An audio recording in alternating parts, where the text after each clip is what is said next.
Hello.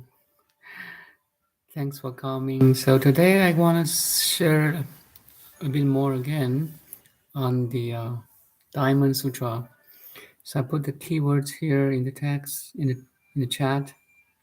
Subhuti, this is why all Bodhisattvas and Mahasattvas should thus develop a pure and clean mind, which should not abide in form, sound, smell, taste, touch, and dharma.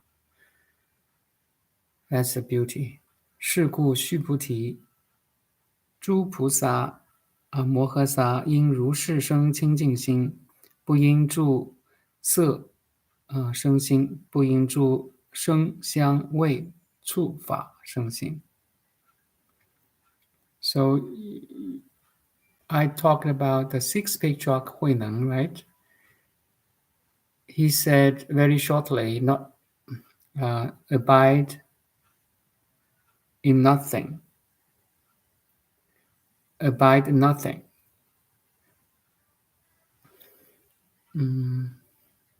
So, but here is more details. You not abide in form, sound, smell, taste, touch, and the dharma. You see the six patriarchs teaching and the teaching from the Diamond Sutra matches. I love this because this shows truth is consistent no matter it's in Heart Sutra, Diamond Sutra, Sutra of Perfect Enlightenment, or Sutra of the Platform by Sixth Patriarch. So truth is always truth, no matter it's 2,000 years ago or 800 years ago. You may feel more confident from Buddha's teaching or any sage's teaching because it is consistent. So in the Diamond Sutra, Buddha told Subhuti, his student or disciple, Subhuti, this is why all Bodhisattvas and Mahasattvas should thus develop a pure and clean mind, which should not abide in form, sound, smell, taste, touch, and dharma. So that means you can see everything, hear every sound. What do you see, hear, smell, taste, touch? That's five sensories, right? Five senses plus what we can think. All contents of six senses are empty, and you should not abide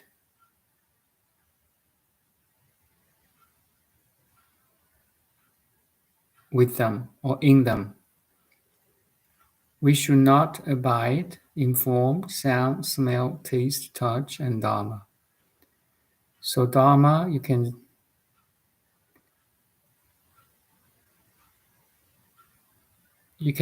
how to say, it's the meaning, it has a meaning that your thoughts, feelings, perceptions, and mental activities.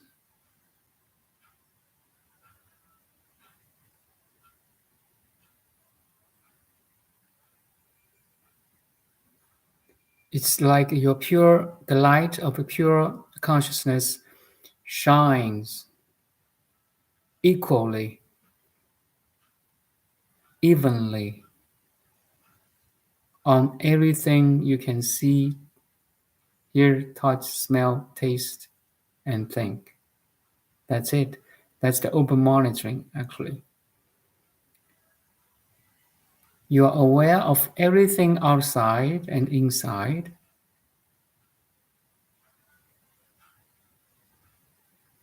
but not attached to any of them.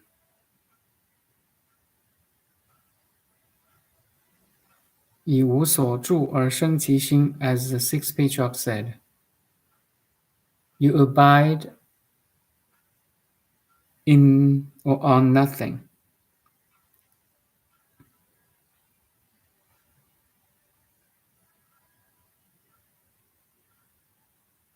You are aware, and then you are aware of everything, but you do not abide in anything.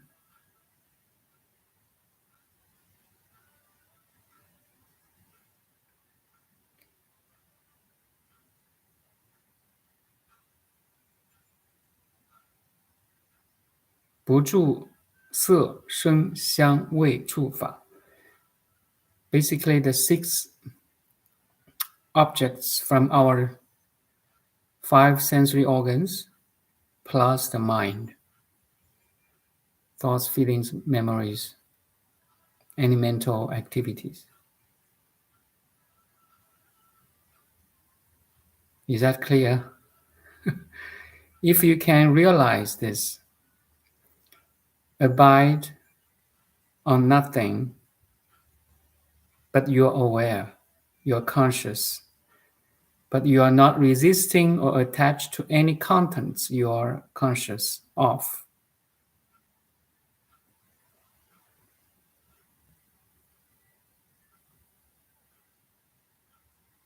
You enter the realm of dharma. You enter the realm of pure land.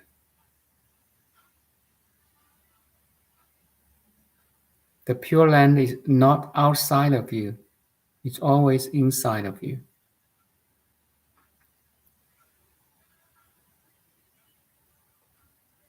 And you are originally pure.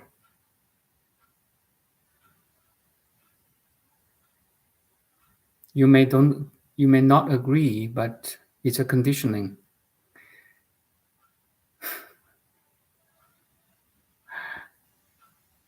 You are originally pure, as pure awareness, unconditioned. But at this time, you choose not to attach, resist, label any contents of your consciousness. You develop a pure and clean mind which should not abide in form, smell, sound, taste, touch, and dharma. You are clean, you are pure because you choose to do so. You're conscious. We get used to, label any things, any inputs from your 5 sensory organs. This is a car. That is a dog barking. This is a cold touching sensation. That's a fragrant rose. This is a delicious food. So we get used to label things, and we get attached to good things and try to avoid the bad things. Buddha say, abide not in nothing. You're not resisting, you're not labeling, you're not attaching.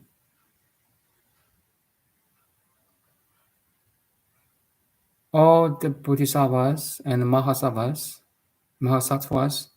develop in this way a pure and clean mind. Are you Bodhisattva right now? You are. You're not only a Bodhisattva, you are Buddha. You are originally a Buddha. You just don't know who you are. You just don't know your Buddhahood.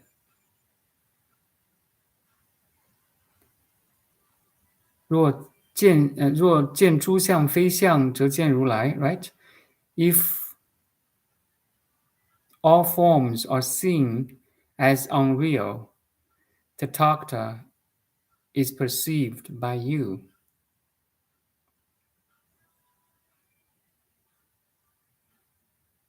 Tathagata is another name of Buddha.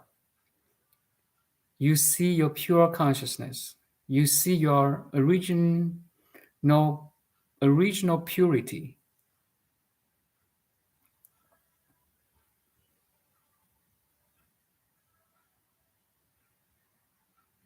You are originally free.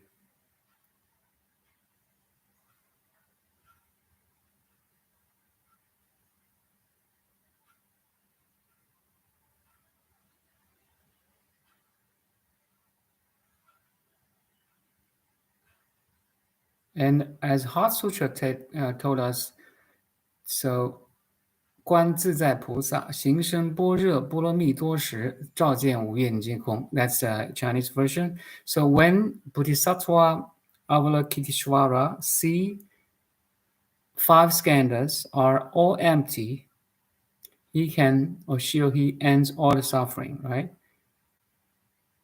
Same things here. Actually, it's described the same realization. But in the Heart Sutra, we use 5 skandhas, a terminology, a term, which is very special. That term, 5 skandhas, refers to form, feelings, perceptions, mental formations, and knowledges. That after you experience something, you have a knowledge, like this is a cup, this is a bottle, right? So I name this thing as a bottle. That's my knowledge. After experiencing many times of, this is a cell phone. That's a knowledge. I know this is a cell phone. The Heart Sutra will say all the 5 skandhas, including our knowledge, are empty. Yes, this is a cell phone, but only relatively. Ultimately, it's not a cell phone. It's empty. It's crazy.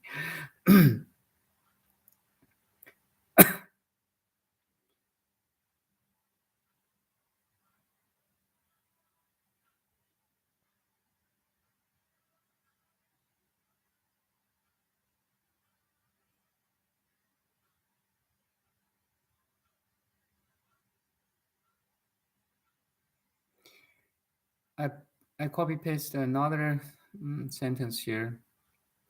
In the 14th chapter, leaving appearances and still cessation 14. 离相寂灭分第十四. So again, you leaving all the appearances, forms, names, sound, smell, taste, touch, and the dharma. You leave all these appearances like reflections of a mirror. You leave all the reflections of your conscious mind, conscious mirror. Now you see yourself, your true self. The mirror itself is like you see all objects in the space as reflections of your conscious mind. You realize you are the space embracing all objects, something like that. Objects, building, car, people, dog, tree, everything, the whole world. You are embracing the whole world right now.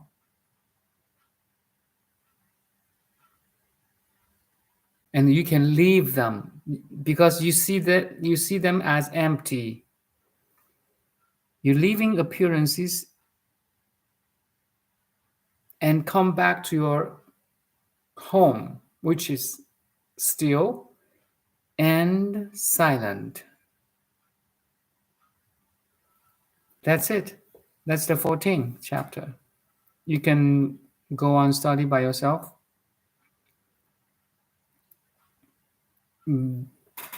the sentence I want to say is this.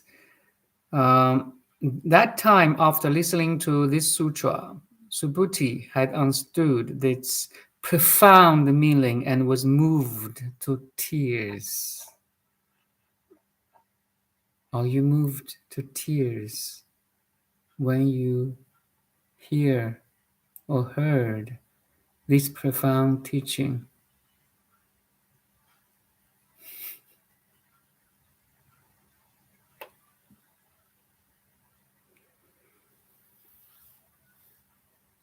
This is not only a teaching.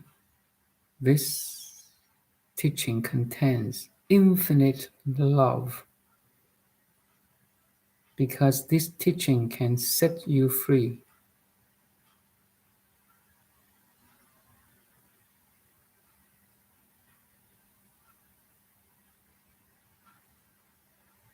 Nothing can really set you free but wisdom.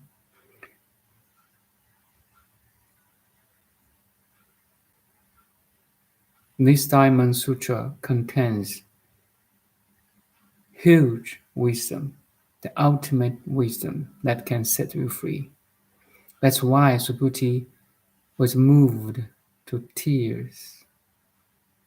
How many teachers we have met? How many lectures you have attended? How many books you have read?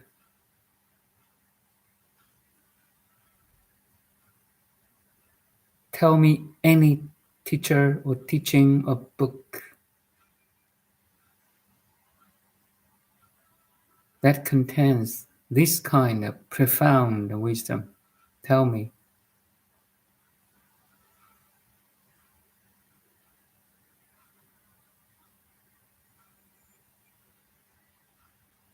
Tell me any book that can set you free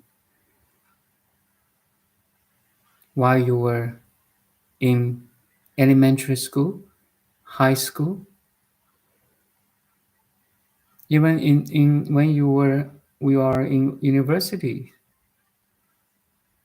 All the teachings are relative,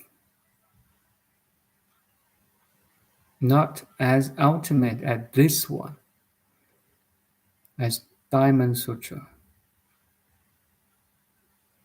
That's why Subhuti was moved to tears.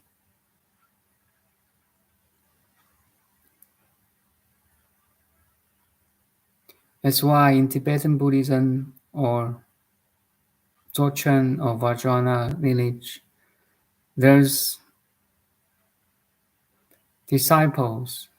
are disciples prostrate miles on the road, on the street to Buddha.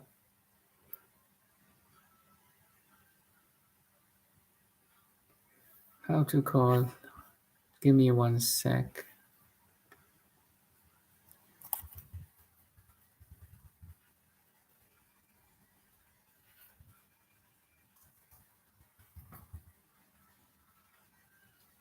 Pilgrimage, yes.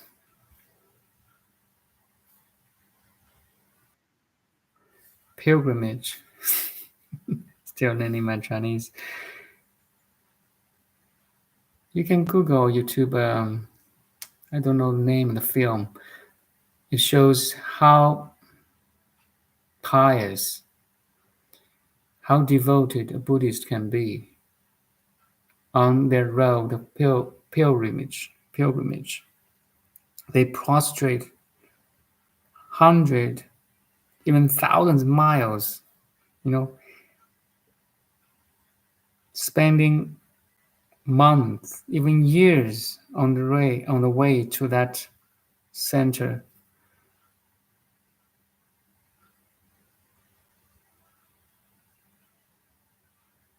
When I was young, I cannot understand,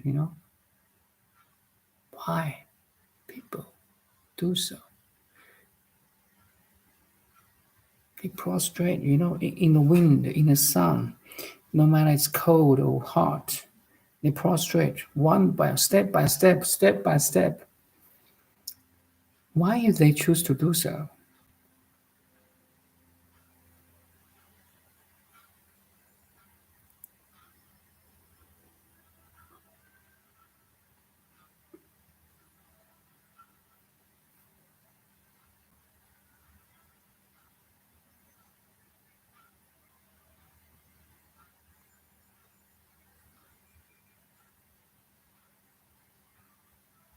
And if you follow a Vajrayana or Dzogchen like I did, the basic requirements for you to prostrate is 300,000 prostrations, at least, okay? So a standard should be 100,000 prostrations to the Buddha or to your master or to your teacher. If you do every day, it takes like 3 years to finish. 100,000 prostrations.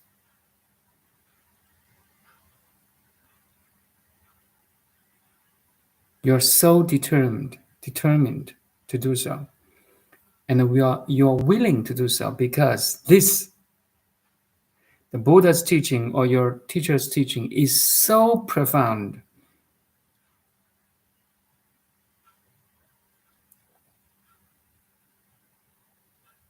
You want to show your respect by prostration.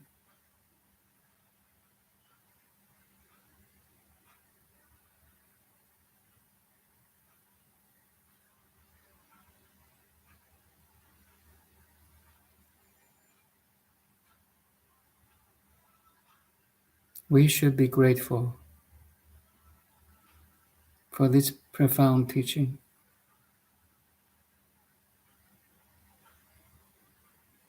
Buddha was so kind, so compassionate.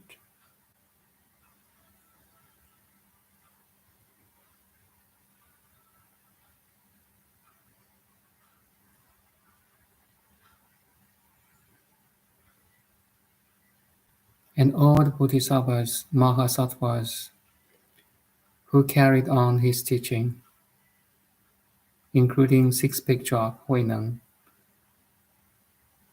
including Nagarjuna, including Kumarajiva,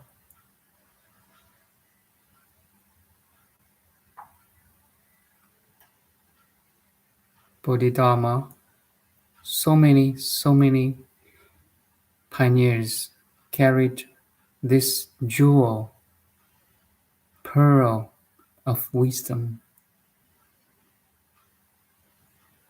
for us to read today.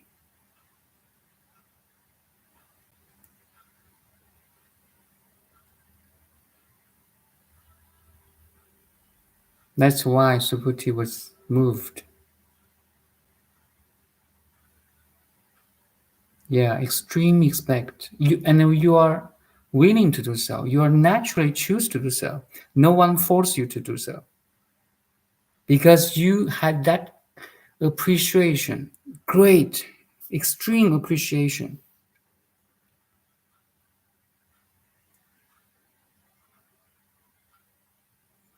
I still prostrate to Buddha's image every day. Not many, 5 or 10. Every morning, I prostrate. And no one asked me to do so. I did around 20,000 prostrations. Number are not important, okay? Number is not important. It's how you try to express your gratitude.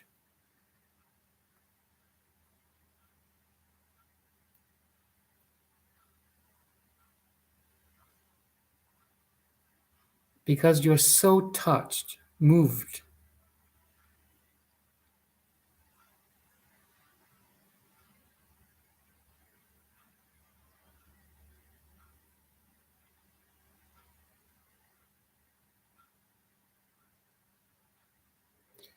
尔时须菩提闻说是经，深解义理，涕泪悲泣。So there should be one day you cry in the path of your awakening, and you burst into tears because you are touched. Maybe not one time, just a couple of times, big or small, crying.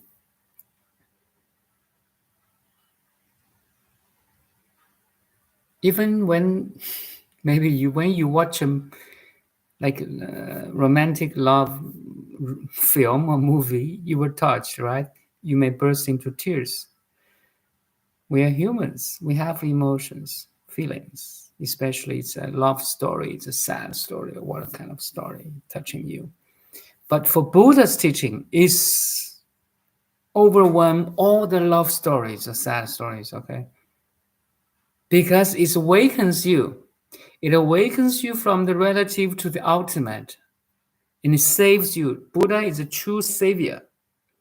It's like you are in the ocean, in a dark, cold ocean, like Titanic. People are drawn in the icy water. And now there's a boatman carrying a carrier. Give you a rope or like lifeboat, how to say, something for you to pull you up. Something like that. That's an image for you. Buddha was a savior in the old, icy, cold ocean of suffering.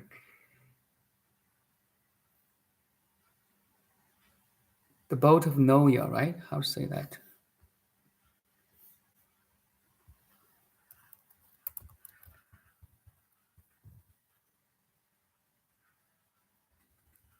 Just give me 1 sec. I'm learning my English. Thank you.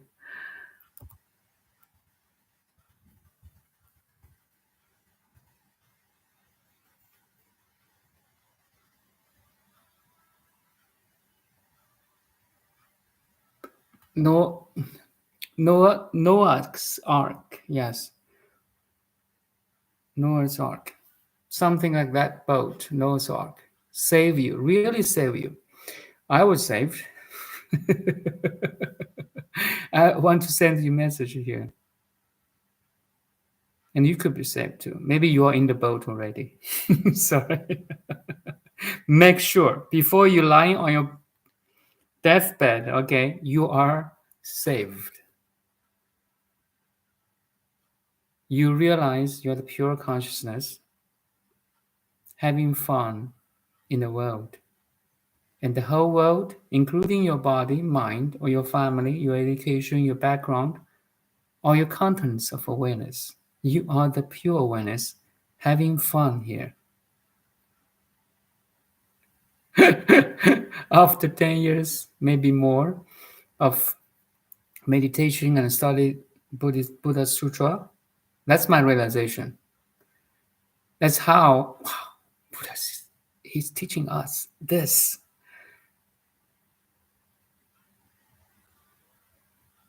I didn't notice his true teaching at the beginning of my study. Oh, teach meditation. That's it. Calm down mind. No, that's a relative teaching. The Buddha's true teaching is to reach the other shore,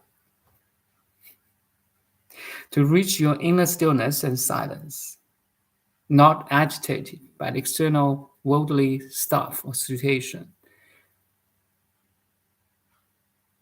to return to your home, to recognize your Buddhahood.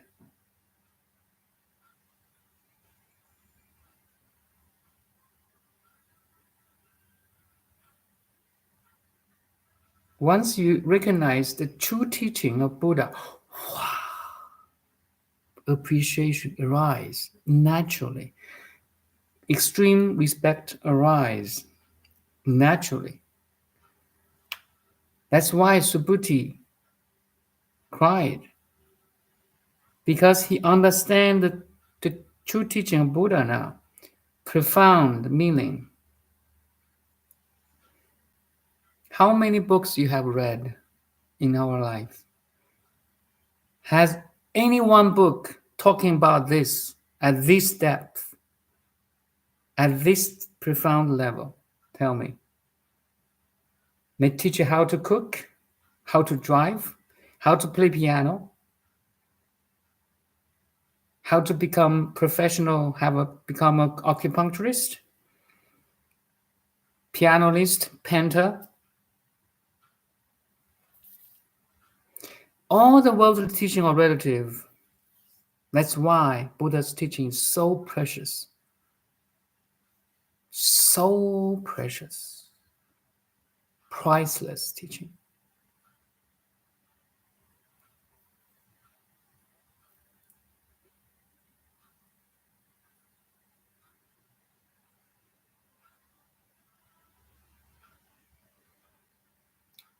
He, the Buddha, helps you recognize you are so precious. You are not small. You are the precious, pure, unconditioned consciousness experiencing a body, a mind, and a world. And then no body, no mind, no world can change your purity. That's how precious you are. You are precious. He is precious. She is precious. It is precious. Everyone, every sentient being are extremely precious.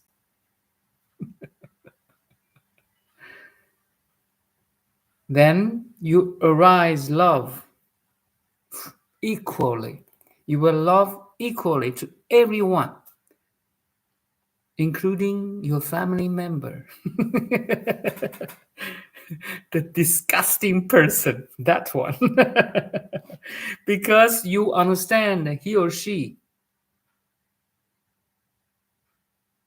is just ignorant of who he is or she is. He's just ignorant. That's why she behaved or he behaved that way. And you have more acceptance because you were there before. You were ignorant. You were dumb before, but now you are not. That's why you have more acceptance. Naturally, no one tells you so, okay? No one tells you to accept his behavior or her behavior, improper behaviors or words or actions or any, hurt. Any behavior that hurt you. Even 10 years ago, you still remember someone hurt you. Do you? We were so dumb, What happened years ago still influenced my situation, my feelings and emotions right now. That's called dumb.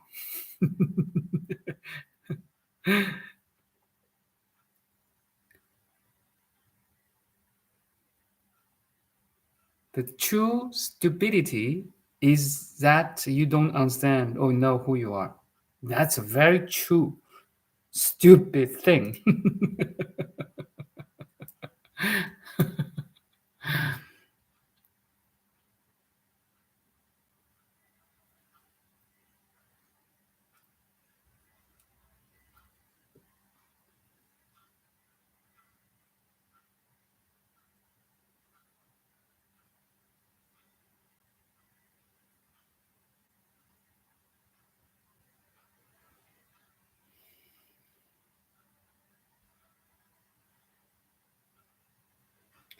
I want to bring this realization to your own experience. So again, my questions, my shortcut of awakening.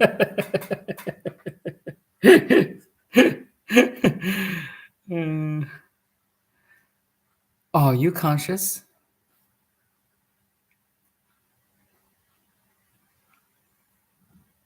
Yes, of course you're conscious. That's why you're listening.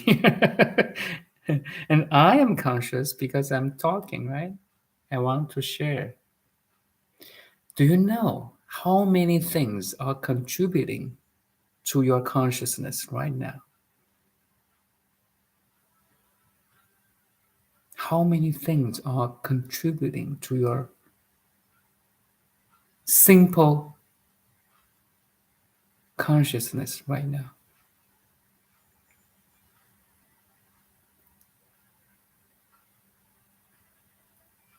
Well, you can say food, I need to eat. Sunlight, air, water.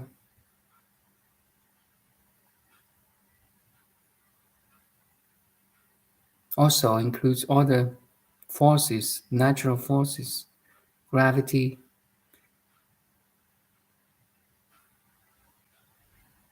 electromagnetic field. Otherwise, you're floating. If there's no gravity, we cannot survive.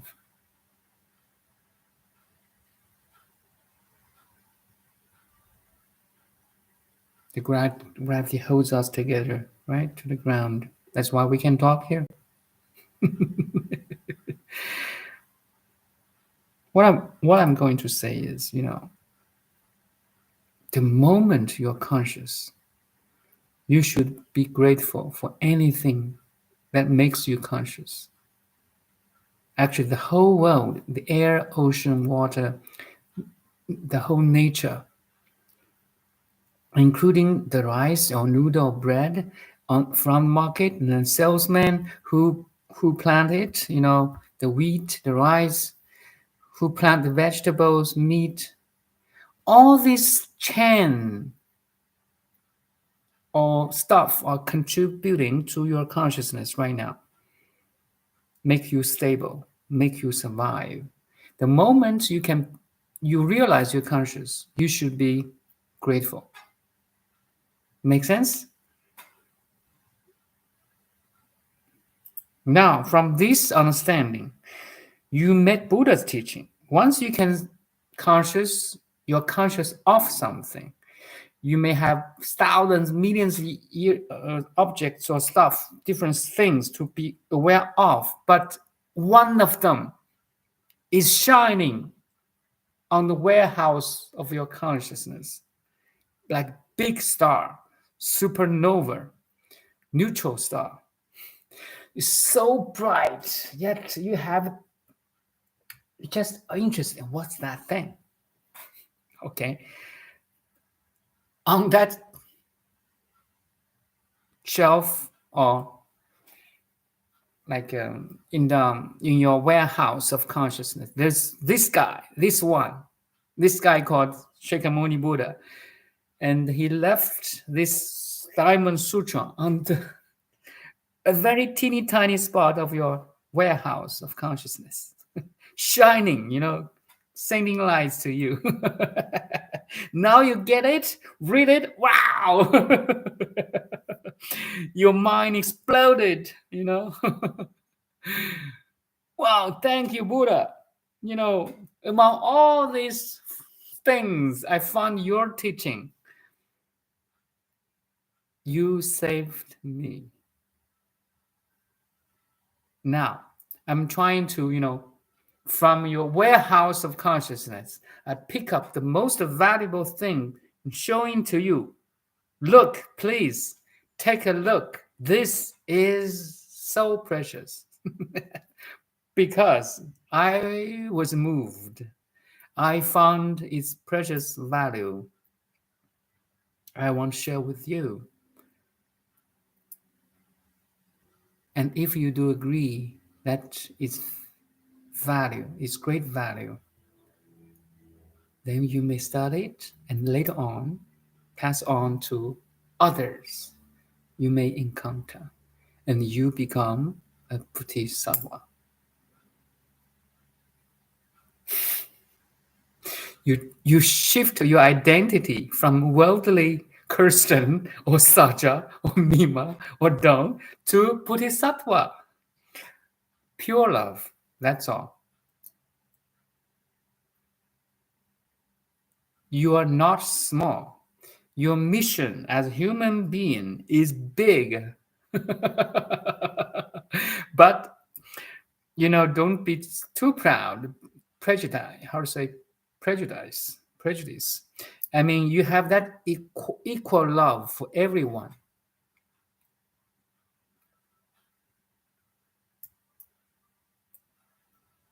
Your mission as human being is waiting for you to discover, you are not small.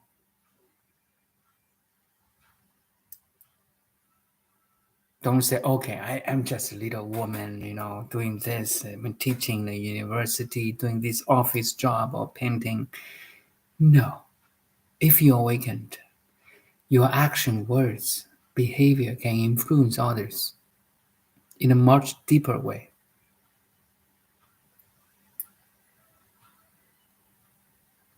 But don't push either. Wait. Wait for the opportunity to come.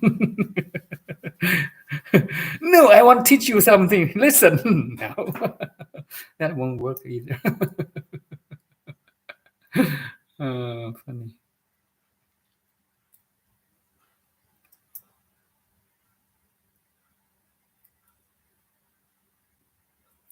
Any questions or experience want to share here?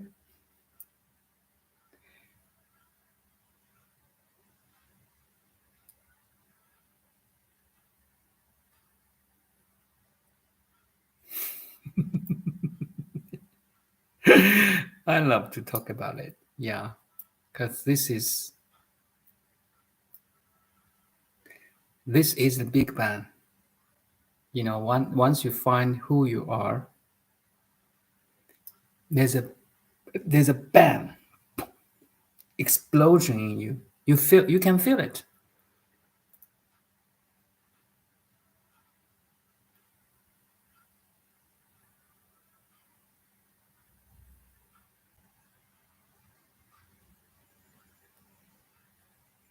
So there's some change in you if you realize who you are.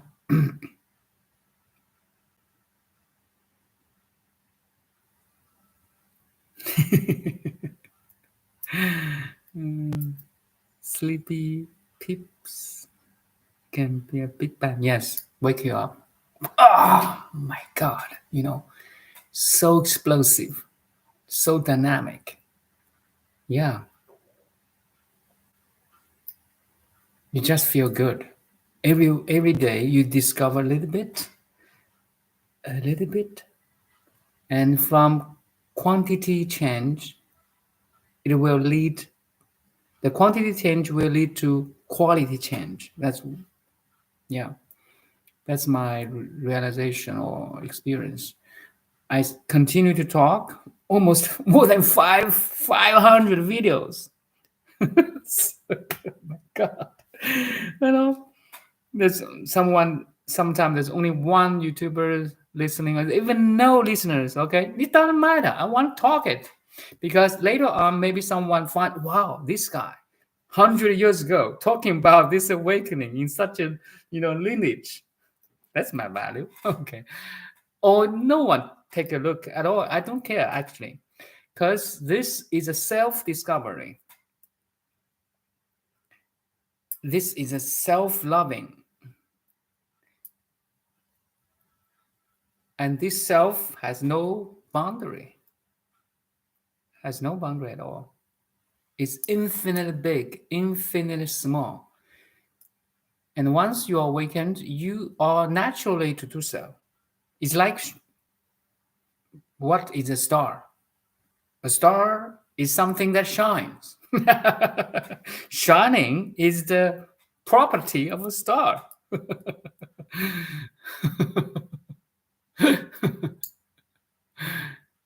A star cannot be called star if it doesn't shine. The light of consciousness likes to shine. And it's a natural force. It's very natural.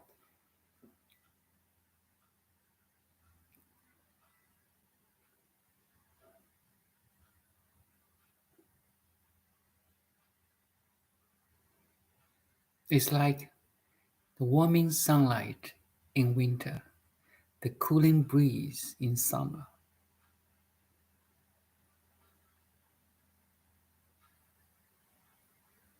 A bottle of iced tea in the desert. Wow, that's great. A bottle of iced tea in the desert. Imagine that.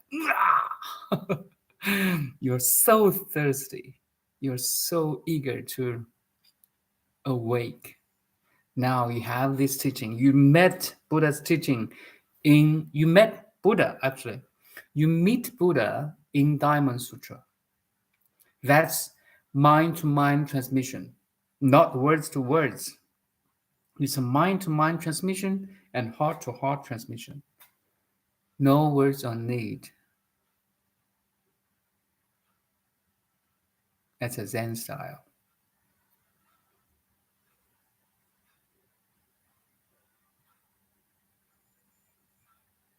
Buddha's teaching is here now.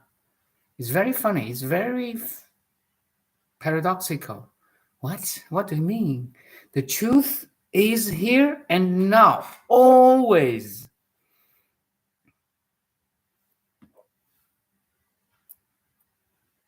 Here and now is uppercase H-E-R-E and uppercase N-O-W. It's not individualized here and now, okay? Oh, here is a room. Now is this, what time is now? No, I'm not talking about a relative here and now. I'm talking about ultimate here and now. No boundary. It's a spaceless here. It's a timeless now. Yet, every space and time, every small case or lower case here and now are included. That's the beauty of Buddha's teaching. Wow. Your understanding of who you are and the world expands, expands. Infinite big and also infinite small. That's a big bang. Boom. Two directions. Boom and boom. Wow, you feel so good. You feel so good. And people will say, oh, that person is crazy. Why he's happy like that? He's poor. He's just make a basic living. Why he can behave like that? Well, only you know. Only people who taste the truth knows the truth. From outside, looking at perspective, no one can really understand you unless that person also tastes the truth. Do you follow? That's the real part. You may behave like a widow. What? But only you know you're not a widow.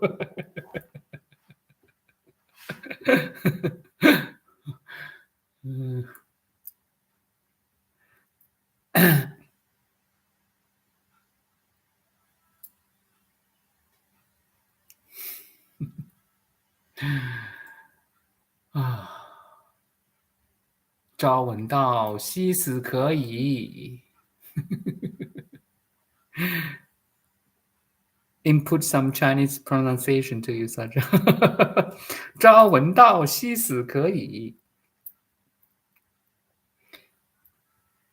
At the sun rising, if I can hear the true teaching, the teaching of ultimate truth, I can die at sun setting without any regrets. Even this sentence, 朝闻道，夕死可矣, by Confucius is relative. No, there's no birth and death, okay? Buddha's teaching go further. No, there's no birth and death. You are always alive. I mean, there's something beyond birth and death, and you are that. That realization or understanding sets you free. Do you follow? The wisdom sets you free, not meditation, not morality.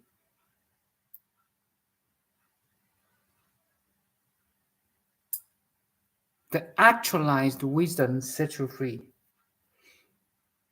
A total freedom. You are free from anything now. You are free from any conditioning, past, present, or future. You see, I collapsed to the relative again. How could the ultimate be conditioned by the relative? No way. How could the owner of the corporation be expelled by the CEO? No way.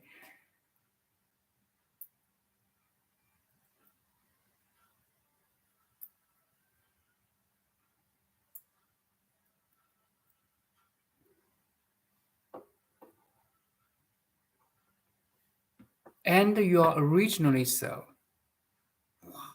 Buddha's teaching is so profound. I was moved to tears.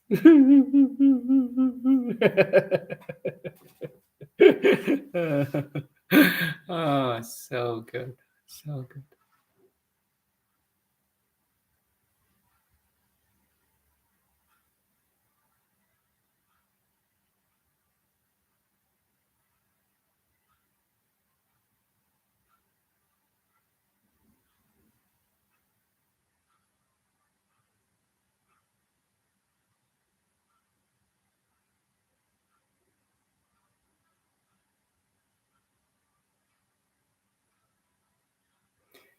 Leaving the appearances in form, name, sound, image, taste, touch, and dharma, leaving all this emptiness back to your true self.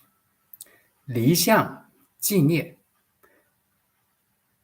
不应住色生心，不应住声香味触法生心。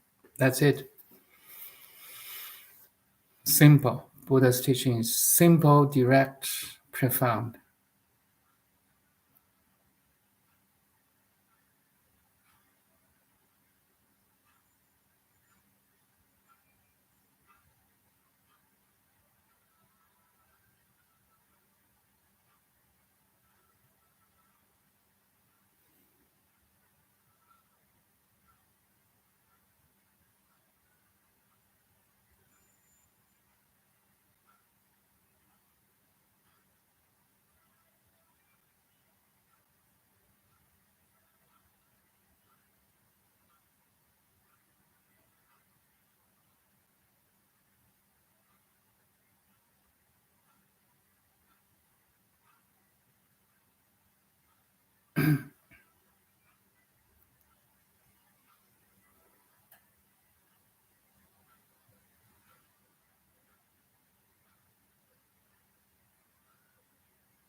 The moment you're conscious, the first second in the morning you wake up,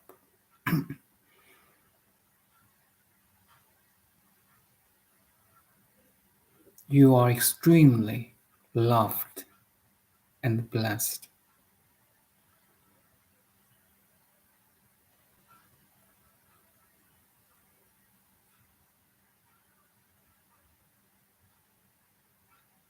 I say it again. The moment you become conscious in the morning, you are extremely loved and blessed. We are. Everyone is.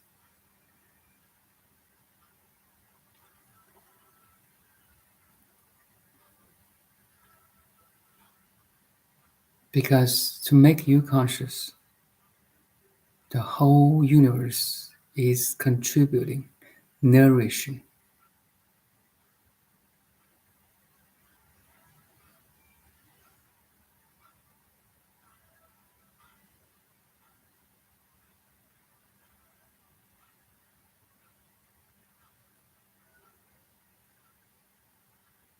Even this is relative too, because you are pure consciousness.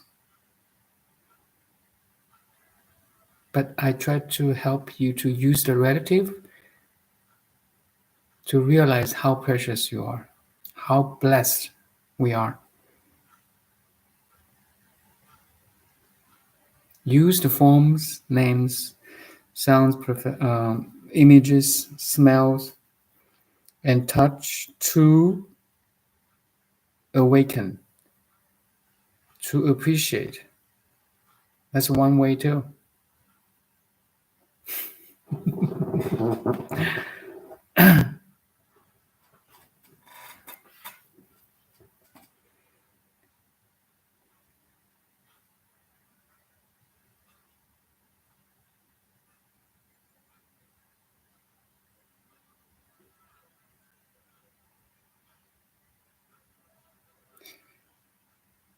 Any experience or questions want to share?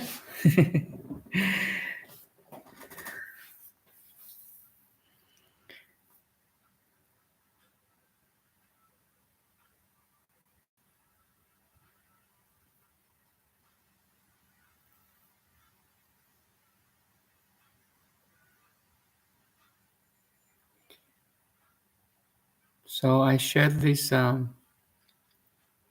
essence from chapter 10 and chapter 14. You can read it later, or I will also review it later.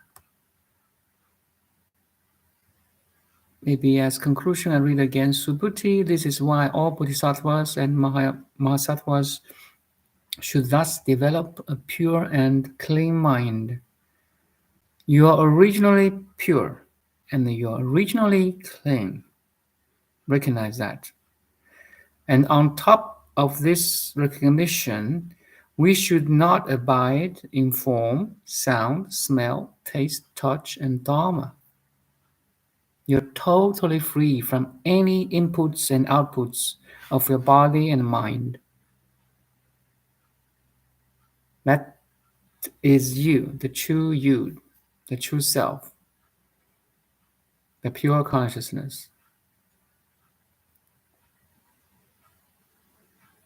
And by leaving all these appearances in form, sound, smell, taste, touch, and dharma, you're back to your inner stillness and silence, the two attributes of the true self, inner stillness and inner silence.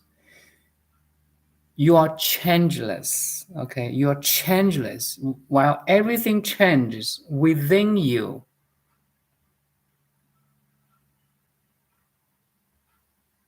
Do you follow? Every form, sound, smell, taste, touch, dharma arises and subsides within you. You see them all.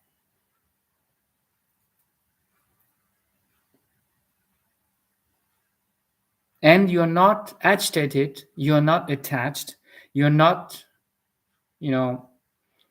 disturbed by the movements.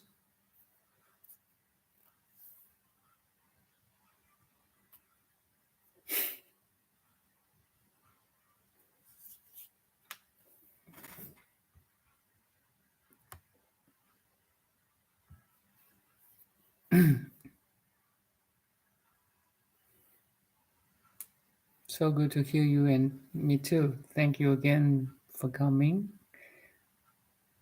I was watching your old videos. Thank you. Reminds me one of your previous teachings, don't judge, resist, attach. Yes, pure awareness and uncontaminatable. Yes, love your humor today. Humor. And we'll watch again. Thank you. Thank you. Yeah, this self-discovery is very funny. It's very interesting to discover who we are. And it's very practical. It's a dynamic application within your family, within your relationship, because you reach the source of your world, right?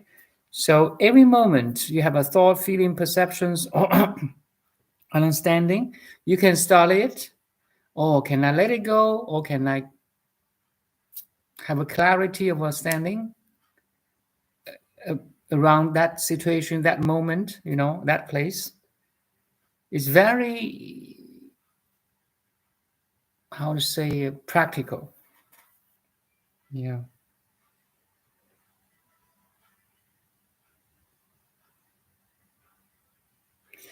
It's like a seek and hide. Yes. Something like that. Hide and seek. Yeah. Sometimes it's covered, so you try to seek. Sometimes you've discovered it. Oh, yes, it is here. It is here and now, but sooner or later it's covered again. So there's a fight between your manas, the seventh consciousness or subconsciousness, and your sixth consciousness or the logical reasoning, planning mind. We are using the sixth mind right now, but we have old habits of understanding or egoic patterns. So that's the fight between the seventh and the sixth. So it looks like a hide and seek, but again, hide and seek is a relative. This truth, this ultimate truth, is always here and now. Seek and hide is relative to the net awakened mind. Sometimes it's on, sometimes off. Sometimes you see it, sometimes you lose it. Yeah. Self-discovery is beautiful, very beautiful.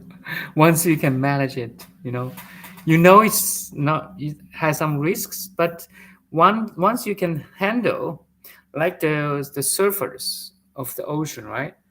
All the surfers like the big waves. One day,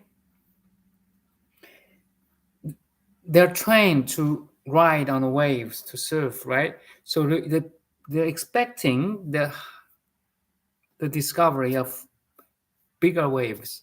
Same thing is here. Once you can back to your inner peace and calm, no matter what happens outside and inside, that's time you can surf. You can, drive. That's a self-discovery. So the key is no matter what happened outside and inside, you can back to your inner peace, calm, inner stillness, and silence.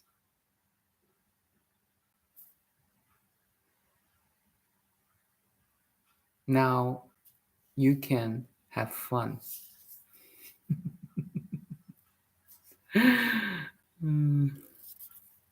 Okay. Thank you. Thank you for coming. Thank you. Thank you. Thank you, Buddha. Thank you, God. Thank you, Jesus. Thank you, everyone. The air, the sunlight, the ocean, the nature, humanity, society, family, that family member. You thank for him or her too, please. Okay, bye now.